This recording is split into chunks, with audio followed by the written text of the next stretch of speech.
All right, here we go. Hello, hello, welcome.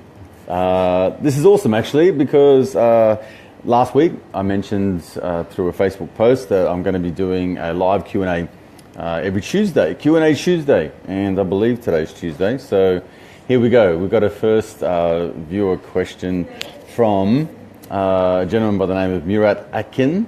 Hope I've said that right, Murat.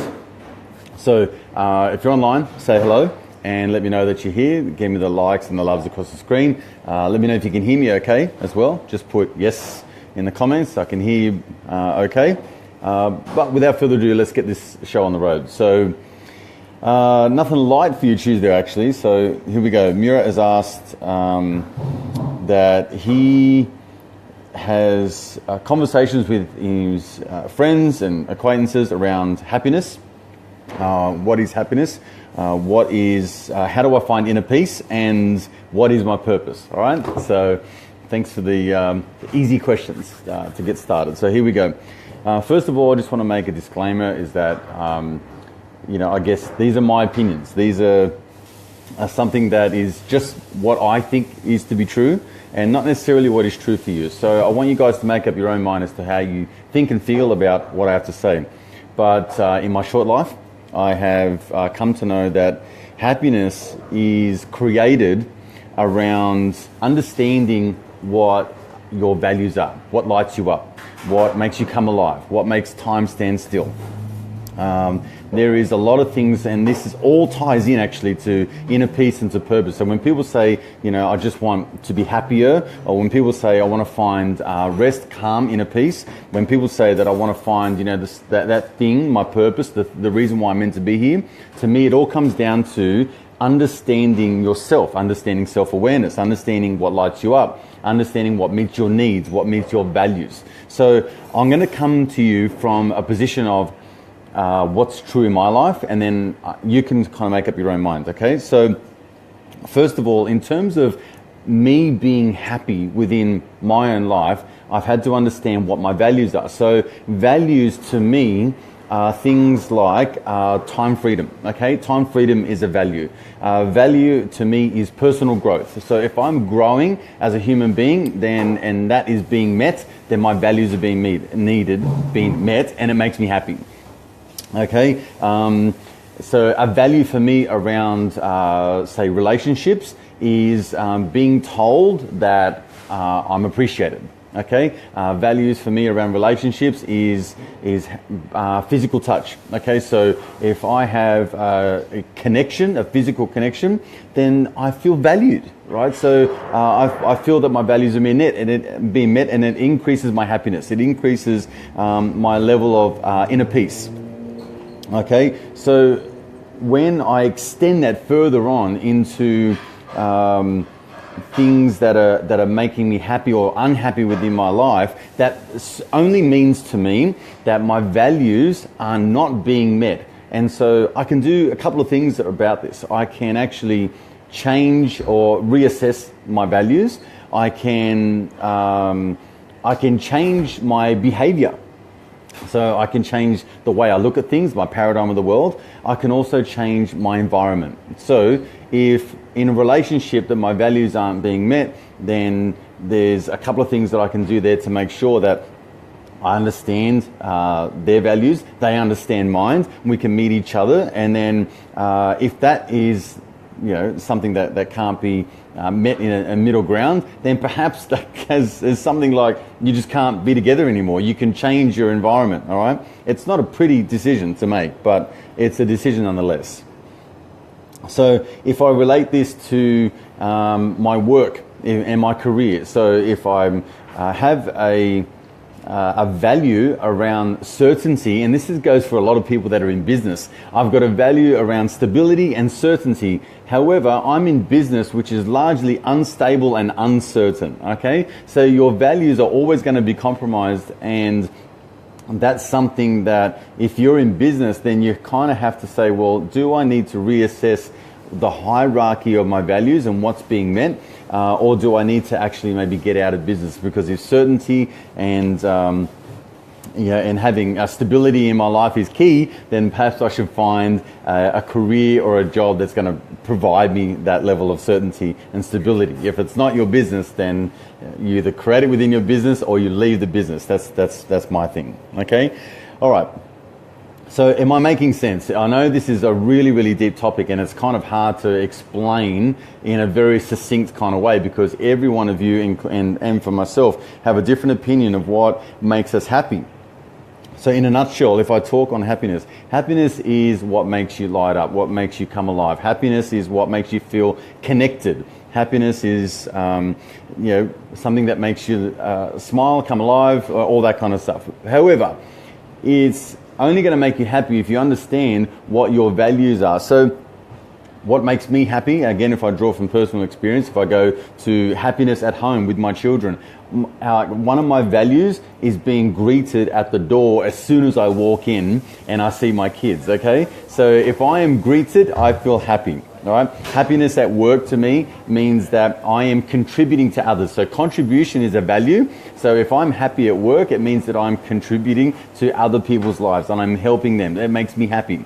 So this can only lead to inner peace because you are truly living your life authentically. And that is really the key ingredient to happiness and to inner peace, is because once you understand your own values, once you understand what makes you tick, what makes you light up, what makes you calm, happy, vibrant, alive, all that kind of stuff, then you go about implementing those things into your life that are going to serve your values. When they're not served, your values are not served, it leads to unhappiness. It's a recipe for disaster. Okay, it's a recipe for suffering, and that is really the nuts and bolts of it all. When it comes down to purpose, finding your purpose is aligning your goals with your values and beliefs. All right? So here's the distinction, right? So for Murat, like you've asked this question, right? When you're finding your purpose, well, first of all, you've got to understand your values. You've got to understand what are your drivers, okay? Then second of all, you've got to, if you don't have goals, you've got to create them. But if you do have goals, you've got to make sure that they are congruent with the values and the beliefs that you have. So here's the caveat, right? If I have a belief or I have a goal that I want to earn $100,000 a year, however, I have a value that is very, very low when it comes to money, there's going to be a conflict. Okay, there's going to be we're going to butt heads here because I don't value money, yet I want to earn $100,000 a year. So if I'm choosing money as a driver, and that's going to make me happy, or that's going to be something that is a purposeful thing or something to chase, then if it's a low value, I'm going to cause inner conflict. I'm going to cause inner unrest. All right, there's not going to be any fucking inner peace going on in here because I'm chasing dollars, but my value around money is not high. Okay. Here's the thing though, you can easily flick that switch and you can say, well, if my underlying value, if my core value is contribution, if my core value is serving, then how can I put a goal together with something that is putting me in a state of servitude, having me in a position where I can serve others and get remunerated for that service. Now, it's a different reframe of how you look at your particular goals, but when you meet that value, your value of service, and you align it with the goal and your ambition of what you want to achieve in life, the natural outgrowth is happiness, inner peace, on purpose, living a life of authentic self. That is the key ingredient to life. You can do this in health, you can do this in wealth, you can do this in relationships, you can do this in material possessions, you can do this in career, love, all that kind of stuff. Like any area of your life, you can apply these methods, all right? So the key ingredient to remember, right, is that when you're chasing a goal that's conflicting with a value, you're going to cause unrest, you're going to cause unease, you're going to be in a position where you feel like you're chasing so hard and you're always in a state of striving but never arriving. It's simply because there is a mismatch between what you truly value and what you're going after. Okay? Another example which is synonymous with like life and how people carry on with their day-to-day lives, okay? So we've been conditioned to chase things and not experiences, all right? So we live a life where you've got the great Australian dream of owning your own home. You buy the car, you get the nice clothes, you go on the fancy holidays, all that kind of stuff. All the while, it pulls you into a vicious circle of trying to earn more money to get those things which you think are going to make you happy. And we all know that level of happiness is fleeting. It's something that just, comes and goes. It's not true, authentic happiness. It's not something that you light up. Happiness, by the way, is something that you can create in a moment's notice. That wasn't a good click. In a moment's notice, okay? Happiness is something, and I can guarantee you right now, you can think of a time in your life, and it can just be a memory of when you were like truly lit up, when you were truly passionate, when you were truly felt in love, when you truly had a moment of bliss and joy and all that kind of stuff, right?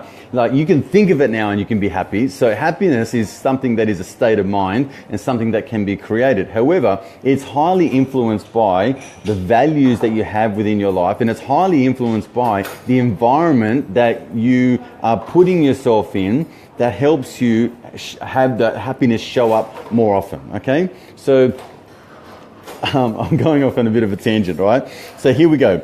As soon as you understand your values, and as soon as you create goals that are in line with those values, then you are on track to creating a life of purpose, of creating a purpose, of living a purposeful life, okay? Your purpose, by the way, can change. Right? As I've gotten older, my purpose has changed. So the thing that we have to all remember, though, is that if there's conflict and if there's unrest and if there's something that's a blockage, then you have to identify two things. Are you chasing something that society has deemed as happiness or as inner peace or as purpose, but it's not your purpose, it's not your happiness, it's not your inner peace? So what is your true, authentic self saying? Okay? Is it the ego in control or is it the heart in control? So you have to understand that. The other thing to remember is that if you feel like, yes, I am on purpose, yes, I am living life congruent with my values and the things that I want to achieve. However, I still feel like there is unrest. I still feel like there's no inner peace. I still feel like I'm chasing, but I'm never arriving at the destination. That, to me, signals that you have a conflicting belief. So again, if I have a belief that I am unworthy, and it typically stems from when we are children and we have inherited a belief and a value from mum and dad that we are unworthy, we are unloving, we are, money doesn't grow on trees. We have a value around our self-belief, self-worth, all that kind of stuff. If that's something that you've inherited when you were 2, 3, 4, 5 years of age, and now 30 years later, you still got that underlying belief, then it doesn't matter what your goals are, it doesn't matter what you want to achieve. The recipe for suffering lies in between the emotion that's tied to the belief and the value that you have instilled in your brain when you were, like I said, a little kid, up until now. There are strategies and methods for releasing that emotion and attaching a new empowering emotion going forward. So if there's a gap there and you're frustrated, it's simply because there's just a mismatch, and that's what it is. In my own personal life, that's what I found. When I was chasing multiple businesses, fancy cars, big homes, lavish sort of stuff, I found myself in a constant state of unrest, like I was unhealthy in my body and in my mind, all right? As soon as I valued experiences, not things, as soon as I valued connection, growth, as soon as I valued hugs and kisses, as soon as I valued laughter, as soon as I valued free time, as soon as I valued making my own decisions, choices, doing whatever the fuck I like, whenever the fuck I wanted, right? As soon as I valued that and then building a life, a business around that life, then it's not like it's easy. I don't think it ever really gets too easy, but I'm on cue, I'm on track, I'm on purpose, I'm in the moment every single time, because every time I go off track, all I have to do is pull myself back to the values, to my beliefs, and I reinforce these every single day. Okay.